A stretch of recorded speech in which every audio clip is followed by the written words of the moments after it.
Dans cette deuxième leçon, on va tracer les murs et structurer notre espace. Donc, on va commencer par importer un plan 2D et définir l'échelle. Donc, ce qui est bien avec Chrome, c'est que pendant les temps de chargement, il vous met toujours des mini-tutoriels, donc ça permet toujours d'apprendre.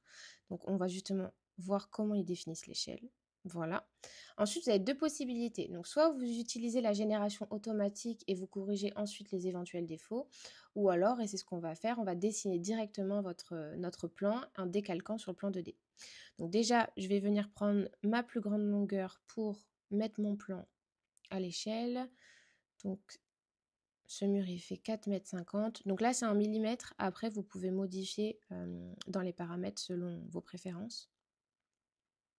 Et voilà, mon plan 2D est importé. Donc maintenant, je vais pouvoir tracer mes murs. Donc pour ça, vous pouvez utiliser l'outil mur droit. Donc c'est-à-dire que vous allez tracer vos murs un par un selon la complexité de votre plan 2D. Ou alors là, vu que j'ai une pièce toute simple, je vais utiliser l'outil mur rectangulaire et tracer ma pièce. Donc soit vous pouvez tracer librement vos murs ou vous pouvez entrer les dimensions précises. Donc une fois qu'un mur est dessiné, on peut l'ajuster. Il suffit de sélectionner un mur et de modifier ses propriétés, que ce soit l'épaisseur, la longueur, la position, etc. Donc moi là, je vais rétrécir mon épaisseur de mur et je vais venir ajuster mes dimensions. Hop, là c'est 4,50 m. Voilà, donc du coup, ma pièce est tracée. Ah oui, j'ai oublié, pensez à ajuster la transparence si vous souhaitez mieux voir le plan en arrière-plan. Je vais aussi définir ma hauteur sous plafond. Donc là, je vais mettre une hauteur classique de 2,50 m. Et je vais aussi donner un nom à ma pièce. Donc ici, ce sera une chambre. Voilà. Ah oui, et vous pouvez aussi fusionner et même diviser des murs. Voilà, je vous montre. Comme ça, vous connaissez quand même cette fonctionnalité qui peut être pratique.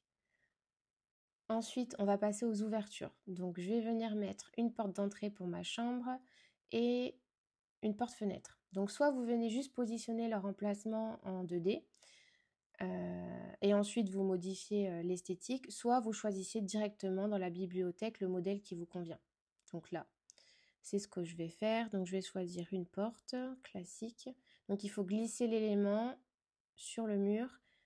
Ensuite, on peut ajuster ses dimensions pour qu'elles correspondent totalement à notre projet. Je vais aussi modifier son emplacement, son positionnement. Voilà, et je vais venir aussi mettre ma porte-fenêtre.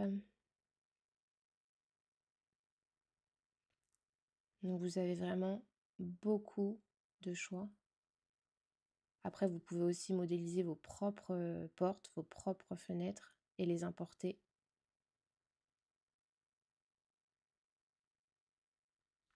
J'ajuste encore une fois la largeur, la hauteur. Hop. Voilà. On va regarder maintenant ce que ça donne en 3D. Et on va se retrouver dans la prochaine leçon pour ma partie préférée, c'est-à-dire pour meubler et décorer cette chambre.